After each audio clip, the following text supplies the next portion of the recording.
bananas like this and you know they're going to go bad? Hello, everybody. We've got a recipe for you today. I've noticed a lot of people have been making banana breads, and we had some bananas that were starting to go bad, so it sounded good. So today we're going to make some banana bread brownies. So join along with us and let's do some cooking. But first I wanted to say, do you ever watch something or hear a song and it just gets stuck in your head all day? That's what's happened to me. At about 8 o'clock this morning, we were watching Little House on the Prairie, which we watched Little House on the Prairie a lot. And old Mr. Edwards, which was one of my favorite characters on there. Victor French. Yep, Victor French. He always sang that song as he was skipping down the road. Old Dan Tucker was a fine old man, washed his face with a frying pan, combed his hair with a wagon wheel, died of a toothache in his heel. It's too late, old Dan Tucker, it's too late to get your supper. Supper's over, but dinner is cooking. Old Dan Tucker just stands there looking. Do you know what I mean? That song has been in my head all day. So sometimes you just got to break out in it, if you know what I mean. Okay, let's get to doing this. So what we're going to need today for our banana bread brownies, and if you've never tried them before, please do.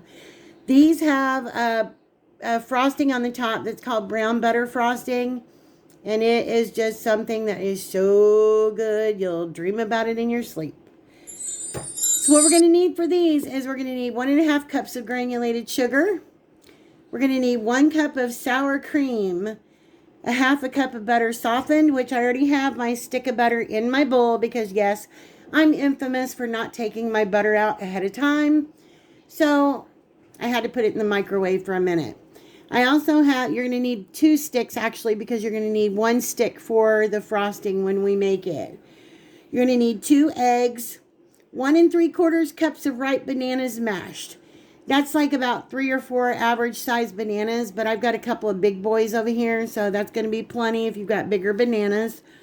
We're going to need 2 teaspoons of vanilla extract, 2 cups of all-purpose flour, 1 teaspoon of baking soda, 3/4 teaspoons of salt, and you can add 1/2 cup of chopped walnuts or any nut of your choice. That's optional. Sometimes we do, sometimes we don't, but today we feel like a nut. So we're going to add 1/2 cup of chopped walnuts to this. So I'm going to get the camera situated and we're going to start mixing up this stuff.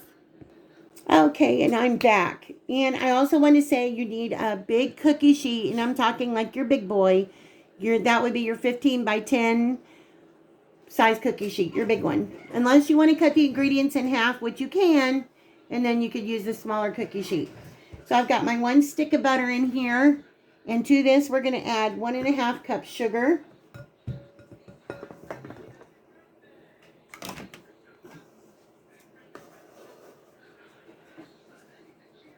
It was just a little under 1.5. So my 1.5 cups of sugar. Just granulated sugar for that one.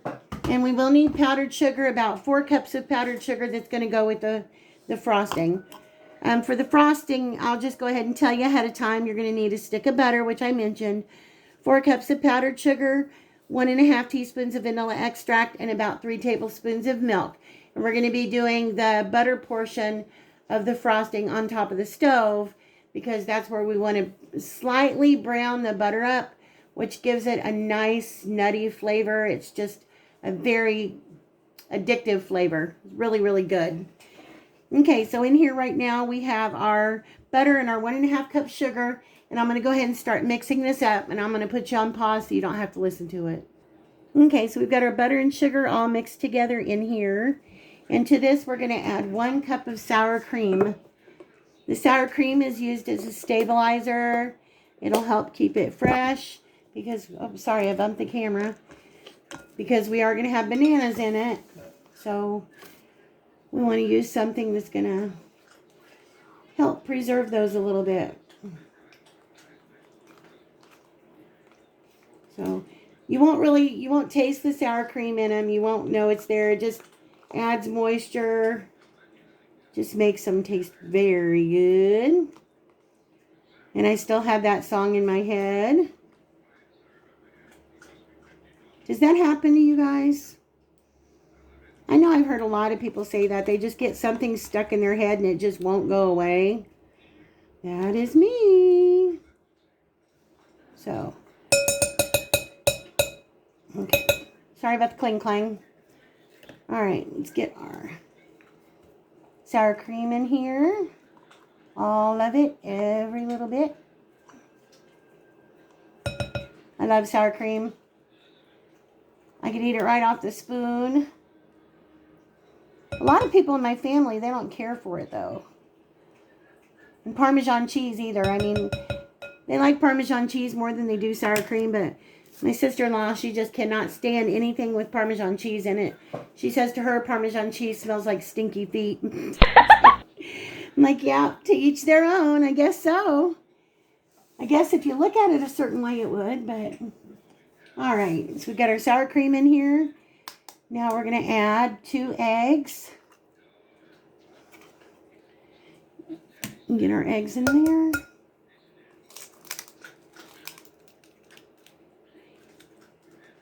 Okay. Get those in the trash pile. Let me grab a napkin. Okay, sorry about that. When I wash my hands, I got a little egg on my hands. All right, we've got our sugar, our sour cream, our butter, and our eggs in here. Now we're going to add 2 teaspoons of vanilla. Grab my vanilla here. And it would figure it hasn't been opened yet, but that's okay. Just pop it right off. So we're still battling with our furnace. We decided we're going to go ahead and wait until Monday to call the guy because we don't want to have to pay like we did last time for them to come out for an emergency visit. I mean, it will run. It's just not running right. And because we have a gas furnace, we've decided to be better to be safe than sorry. We just went ahead and shut it off. And we've been using the fireplace and that. So we're nice and warm and toasty in here. But it always helps to bake something too. Keep the oven on. So it just makes it that much more toasty. All right. So I have everything in here now. Most of my wet ingredients except for my bananas. So I'm going to go ahead and give this a mix up. And I'll be back as soon as it's blended. Okay. We've got everything blended in our bowl now. It's all nice and smooth. You can see that. Nice and incorporated. Now we're going to take our nanners and we're going to do some smushing. Going to smush the nanners. So you can use a food processor if you want to, if you think it's easier for you or what have you. I'm just going to peel them and smash them old-fashioned with, this is a huge banana, y'all. If your bananas are even more ripe than that, that's okay. Use them because it just make it that much better. But hubby's not big on eating bananas just by themselves. He will once in a while if he's eating Doritos. He likes the combination of Doritos and bananas for whatever reason. No, he's not pregnant. But he loves banana bread. So the only other time he'll eat bananas is if he's eating Rice Krispies. He likes to cut them up in his Rice Krispies or Corn Flakes or anything like that. So I'm just taking a fork here and giving the bananas a good old-fashioned smash. And as soon as I get done smashing them all up, we want a 1.75 cups of smashed bananas. As soon as I get done smashing them all up, I'll be back. Okay, we've got our bananas all mashed up now. I'm not even going to worry about measuring them. I've made this so many times. I know that we've got a good amount in here. Like I said, 1.75 cups, couple of cups, be just fine. Not going to hurt to have a little extra. I like to leave a little bit of it in little chunky pieces because that way sometimes when you bite into a piece, you really know you're getting that banana in there. I mean, you can taste the banana, of course, but I like a good bite of banana once in a while. So I'm just going to give this a quick stir. I'm not going to turn my mixer back on yet. Just going to stir my bananas in there. Smells so good. I love bananas. Banana cream pie, banana pudding, anything banana. All right, we got that in there. Now we want to get our dry ingredients in there.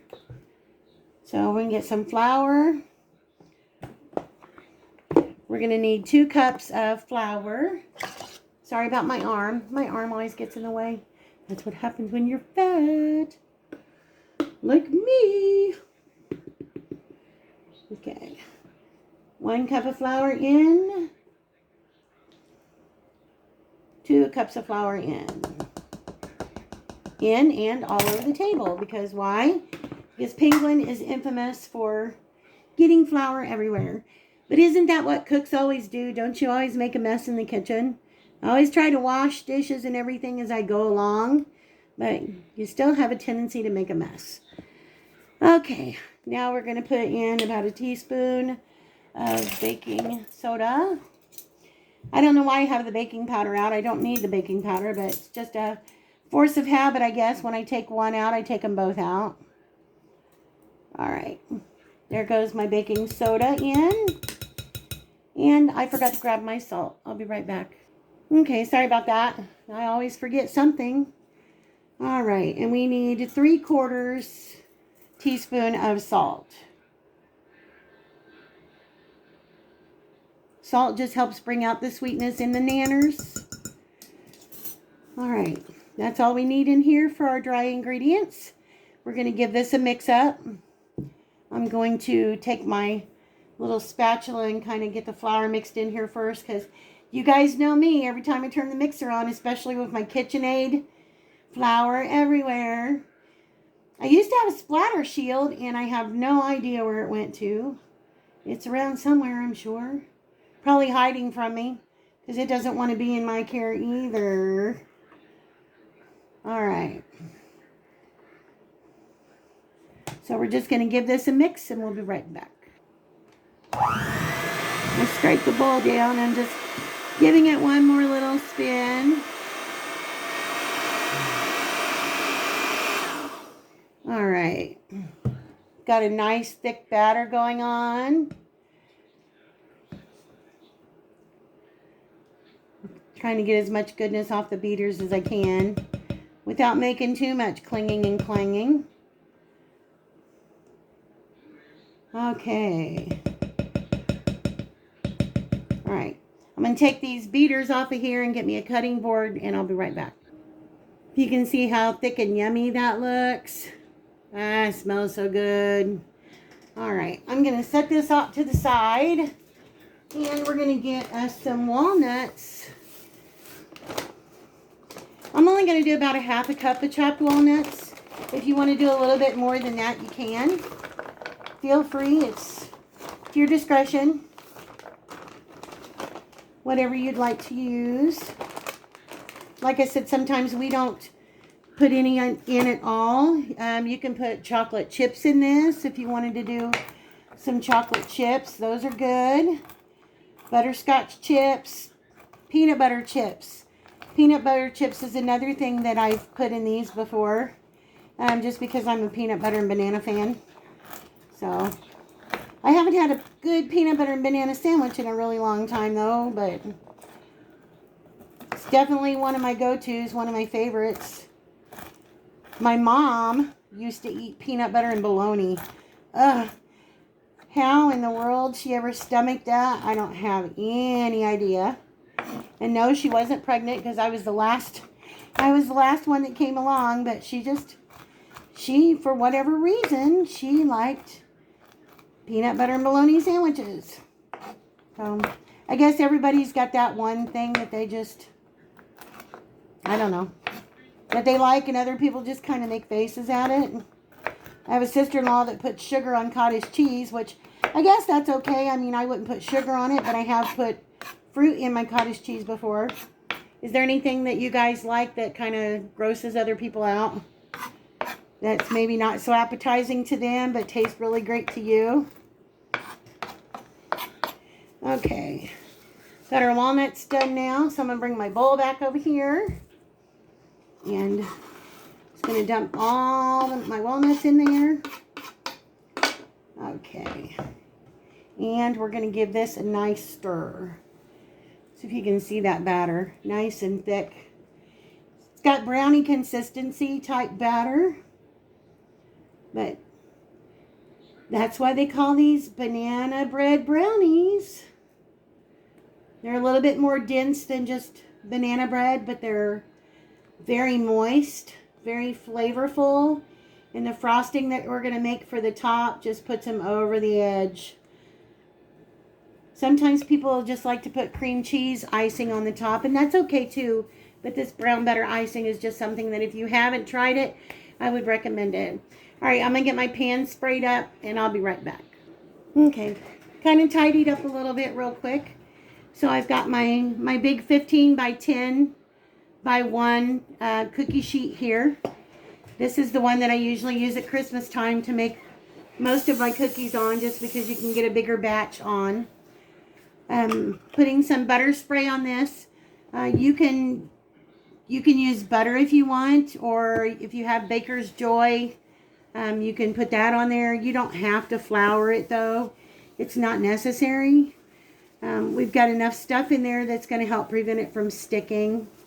So I'm just taking a paper towel and wiping this around a little bit and just kind of spreading it out. All right. Now I've got my oven preheating to 375 degrees. We're going to go ahead and get this poured in here. The chef was in here, but he abandoned me today because he is having a Daniel Boone marathon. He is loving him some Daniel Boone today. So we like our old country shows, things like that. All right, let me get the rest of this out of here and I'll be back. Okay, I decided to pause it for a minute because that bowl was getting heavy and I was afraid that I was going to end up going face first in my batter. So what I'm doing now is I'm just spreading this batter out from corner to corner, making sure it's all nice and as even as possible. Doesn't have to be perfect. We're not serving it to the president or the president-elect or the queen. But when we serve things to family and friends, sometimes it's just as important, though, right? Just as important. I've had a lot of friends that are going through some turmoil right now because of the plane crash that happened in Indonesia.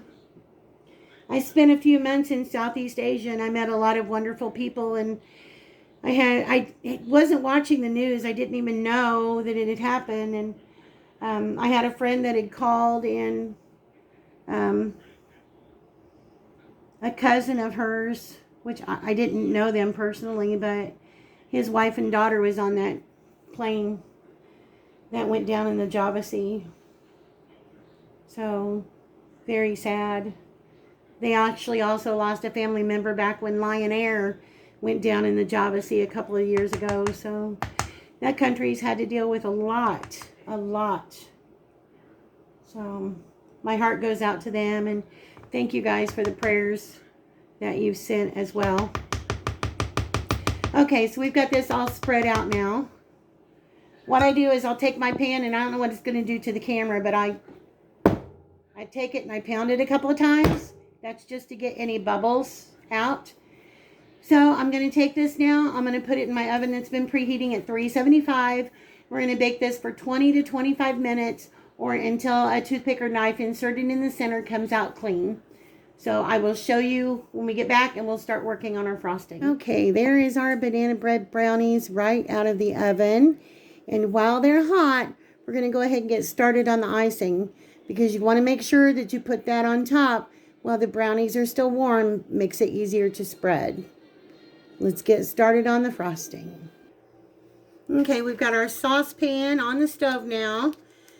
You want to use your large saucepan, not your stock pot, but your saucepan. We're going to put in 1 stick of butter.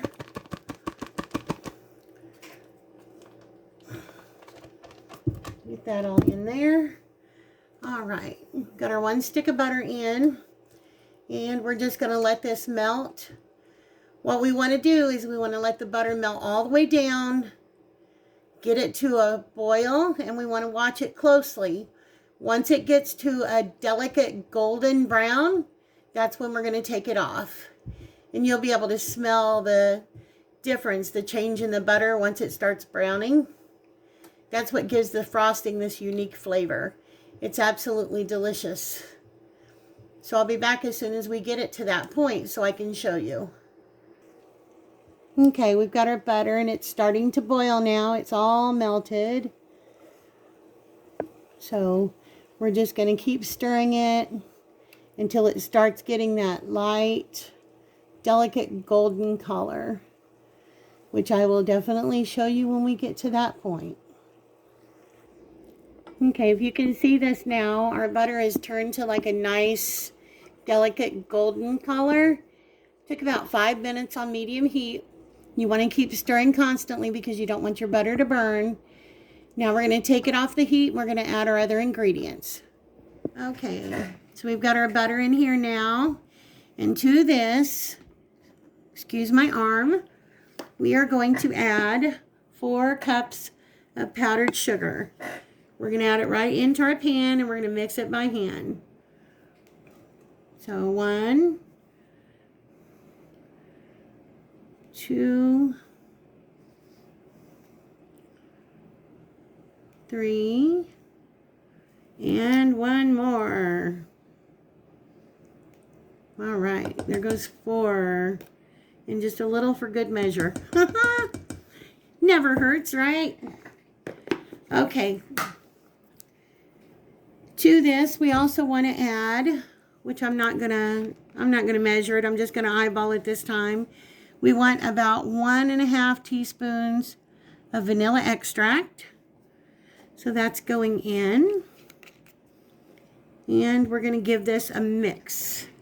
Just going to mix it up real well by hand. Start getting the butter and the brown sugar or the powdered sugar incorporated. Powdered sugar will start dissolving into that butter. All right. And I'm going to grab some milk. I'll be right back. Okay, we're also going to add 3 tablespoons of milk. So again, I'm just going to eyeball that. That's about 3 tablespoons right there. You want this consistency to be, it's going to be thinner than an icing, but thicker than a glaze. So as long as you use the amount of ingredients that I told you, then you should be spot on with that. Now, out of a batch like this, it'll make about 48 2x2 inch bars. Something like this is perfect if you've got kids that have, well, when they're able to, have bake sales at school, things like that. Any type of bake sale or church bake sale, anything like that, because it's relatively inexpensive and you get a large amount out of it. So it's something good to make for functions like that. We have certainly done it before. Most people like anything banana, unless they have an allergy, of course. Poor souls. All right, if you can see that, we've got this all mixed up. And like I said, it's thicker than a glaze, but it's thinner than a frosting. And now it's time to get this on our beautiful banana brownies. I wish you all could smell this. It smells so wonderful. Okay. Just going to take this and I'm going to pour it on my pan. Just like so. Alright. And if you can see those little brown flecks of butter in there where our butter has browned. Such a flavor. It's a very unique flavor. I highly recommend it if you haven't tried it. And this type of frosting, it really is good on a lot of different cakes. Spice cakes, pumpkin. And like I said, to the banana bread, you can always add chocolate chips. You can add peanut butter chips. You can add cinnamon if you'd like to add cinnamon. It's really, you know, when you're in the kitchen and you're in your own kitchen, you can pretty much do whatever you want to do. Okay, I'm going to get the rest of this spread out and I'll show you. All right, there we have it. Does that not look like a big pan of deliciousness? I'm going to let this cool for a little bit and cut one up, and we will show you what it looks like. And there you have it, guys. Banana bread brownies with brown butter frosting. I challenge you to say that 5 times real fast. Banana bread brownies with brown butter frosting. It's a tongue twister. And it's a tongue tantalizer. Can you see those flecks of that brown butter? So good. Pieces of walnut. And it's such a moist cake. So moist. It'll definitely melt in your mouth. I hope you guys have a chance to make it. And I hope you don't hear the chef snoring in there. All right, guys. We will see you in the next video. Bye for now.